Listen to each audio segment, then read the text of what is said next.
Et qu'est-ce que nous fait le CAC 40 une séance après avoir cassé la Tenkan à la baisse? Il inscrit un record de 20 ans.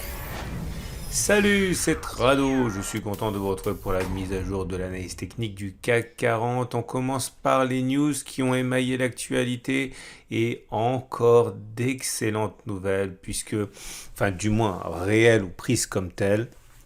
D'un côté, les publications, notamment Stellantis en France, ont été très bien accueillies. D'autre part, les inscriptions au chômage américaines, eh bien, ces inscriptions sont sur des niveaux au plus bas depuis le début de la pandémie.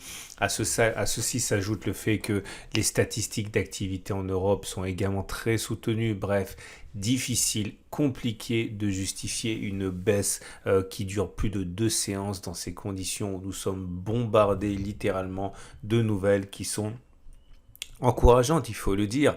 Alors on peut regretter le fait que la consolidation n'arrive pas à se mettre en place.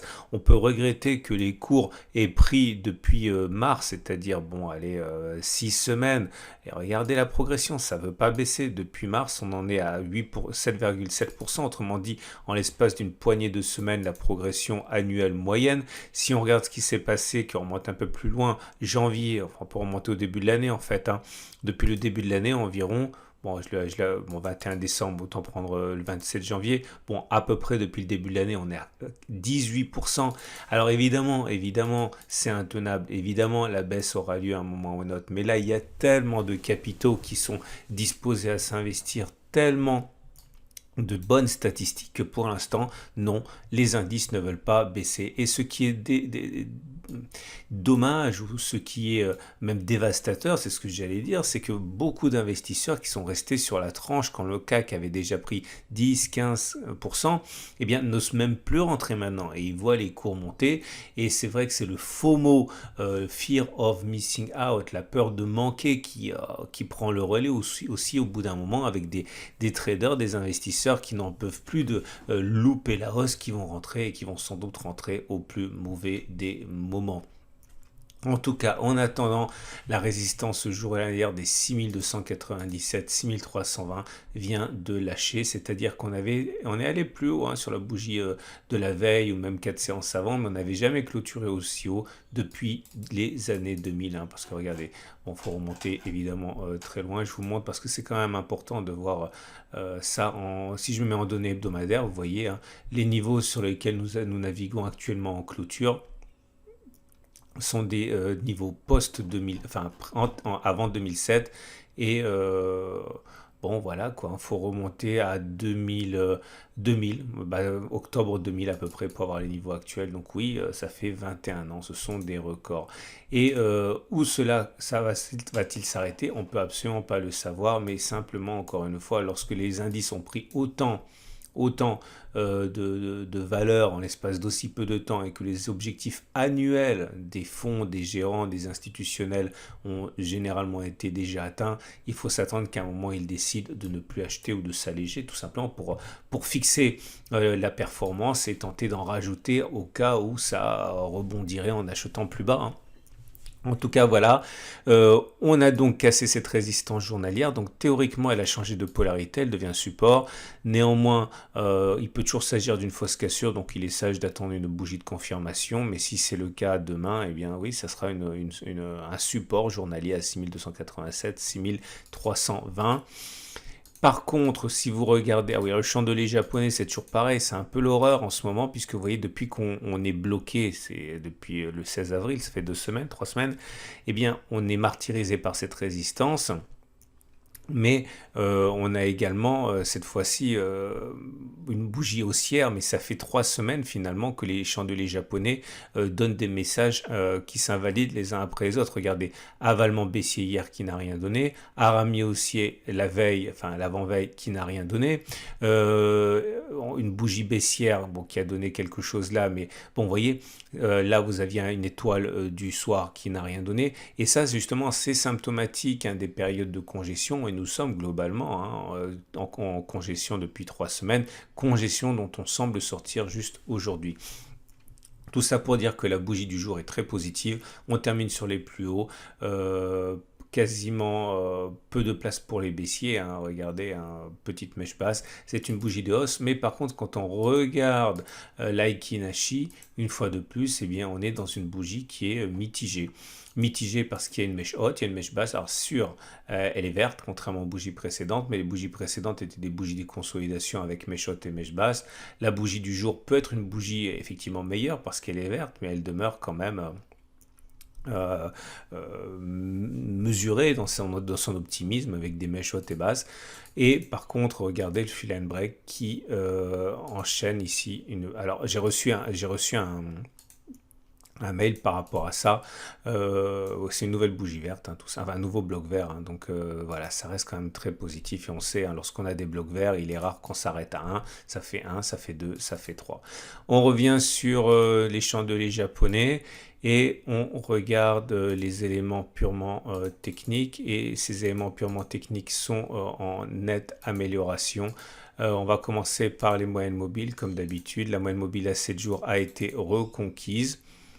Regardez, on est au-dessus. Bon, alors, c'est difficile de tirer des conclusions par rapport à cette moyenne mobile, puisque, vous voyez, un coup, elle descend, un coup, elle monte, un coup, on est au-dessus, un coup, on est en dessous, mais globalement, on va dire qu'elle est neutre, hein, puisqu'elle est transpercée de toutes parts, elle n'est pas significative. Par contre, la moyenne mobile à 20 périodes, pas de doute, elle est haussière, et on est au-dessus, donc la tendance générale est haussière. La moyenne mobile à 50 jours et ascendante en au-dessus, donc la tendance de fond est haussière. Les bandes de Bollinger, c'est pareil, hein, un jour ça descend, un jour ça baisse. C'est pour ça aussi qu'il ne faut pas mettre des stop-loss trop serrés. Le mien, il est assez loin pour tenir compte en fait de ces balbutiements, hein, des indicateurs, etc. Bon, bref, en tout cas, difficile de tirer un bilan par rapport à ça. C'est entre la fin de tendance haussière et la reprise de tendance haussière. Mais regarde, si les Bollinger supérieurs et inférieurs montaient, ça serait de la tendance haussière. Pour l'instant, on dirait que c'est pas clair quand même, hein. Donc, on va éluder les bandes de Bollinger. Et vous avez toujours les autres éléments techniques à prendre en considération.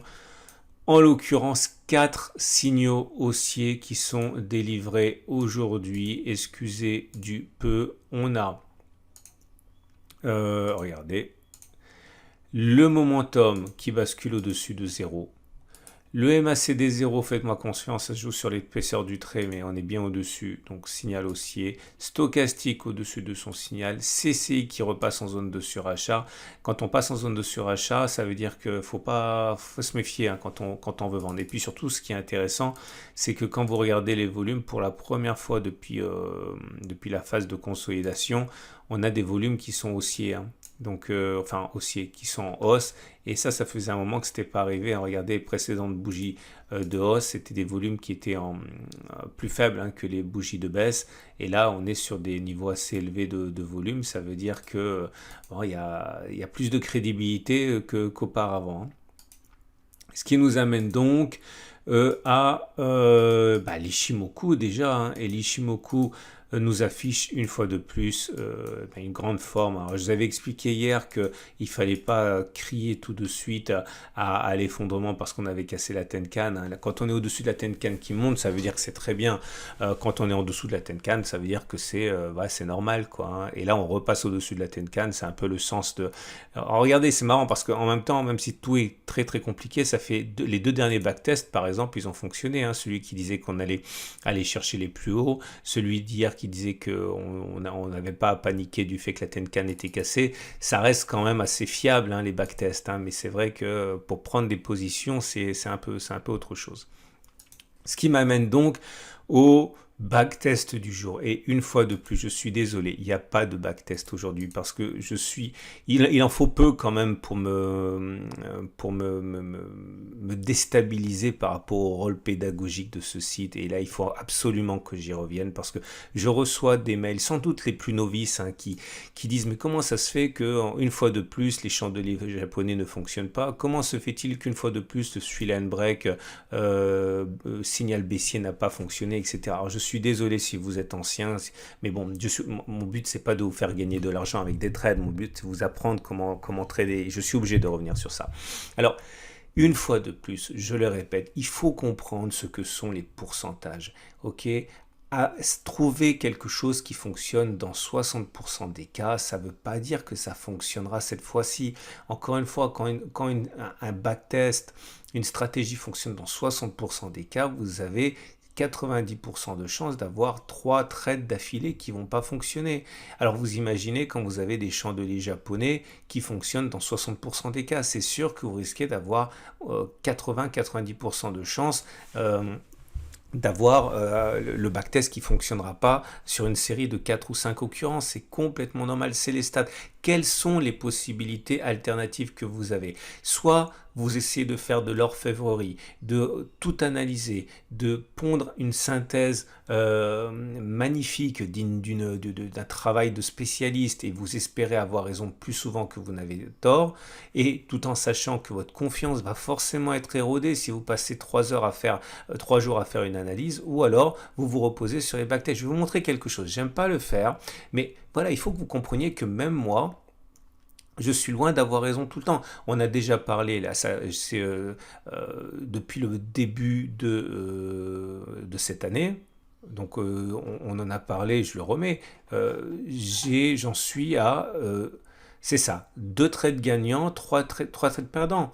Ok, et encore une fois, j'essaie toujours d'avoir un ratio gain-risque de 1,5 pour 1, donc ça veut dire que voilà, 2 gagnants qui rapportent 50 plus que 3 perdants, c'est exactement pareil, hein, ça fait équilibrer.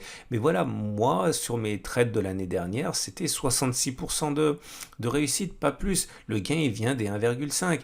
Historiquement, depuis des années et des années, voilà, je suis à 58%. Vous imaginez bien qu'il y a plein de trades perdants d'affilée. Je vous montre autre chose.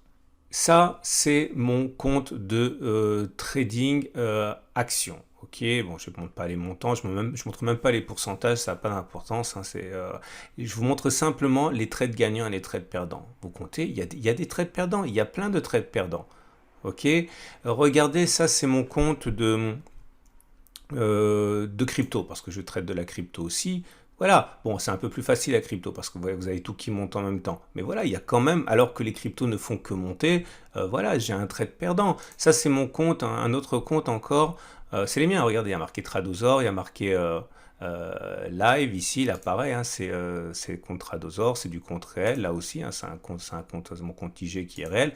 Comment ça s'appelle, pour mon troisième compte ici, hein, j'ai beaucoup de comptes, voilà, j'ai des positions qui sont perdantes, ça c'est ce qui s'est passé sur les 2 dernières semaines, hein. Je ne traite pas énormément sur ce compte, mais voilà, il faut comprendre que c'est complètement normal, et si vous paniquez parce que vous avez 2-3 trades perdants, c'est sans doute parce que vous êtes chargé comme une mule et que vos émotions prennent le dessus. Déjà, et vous le savez, moi j'ai aucun trade qui me coûte plus que 0,5% de mon capital. Faites votre travail bien si vous êtes débutant, et au bout d'un moment, vous pourrez espérer monter en régime, etc. Et trader plusieurs choses à la fois. Mais voilà, il ne faut pas se laisser déstabiliser par 2-3 trades perdants, à condition que vous ayez backtesté, à condition que vous ayez une méthode, et puis surtout arrêtez de faire comme moi, c'est pas du tout l'objectif. Ok, je vous montre, je vais vraiment finir par arrêter de donner mes trades parce que c'est inquiétant. Ça veut dire que non seulement certains copient mes trades alors qu'ils savent même pas où sont mes stop loss, quels sont mes objectifs sans doute. Deux, ils misent sans doute trop gros. Donc voilà, il faut arrêter de faire ça. Et puis bon, désolé, je m'emporte un petit peu, mais en tant que pédagogue, c'est quelque chose qui me déstabilise un petit peu. Je reviens au trade du jour.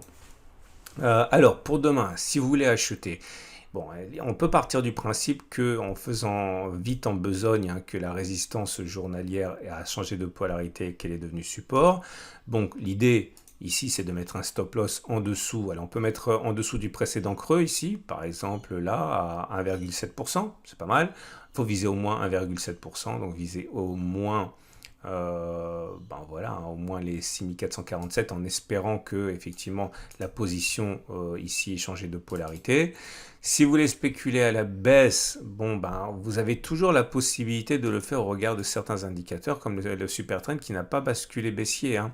Donc si vous partez du principe qu'il est plus fréquent, beaucoup plus fréquent, on a backtesté, d'aller plus bas que cette bougie avant d'aller casser le super trend, vous avez un bon ratio gain risque. On a backtesté aussi ce que faisait les cours lorsqu'ils mettaient du temps avant de réaliser cet objectif. Donc là, vous avez un objectif qui est à 2,9%. Si vous mettez un stop à 1%, même ouais, 1,2, question d'avoir une petite mèche éventuellement, mais qui ne casserait pas le super trend, vous êtes dans le sens de cette statistique. Alors, quelque part, vous pariez sur le fait que la résistance ici, c'est une fausse cassure.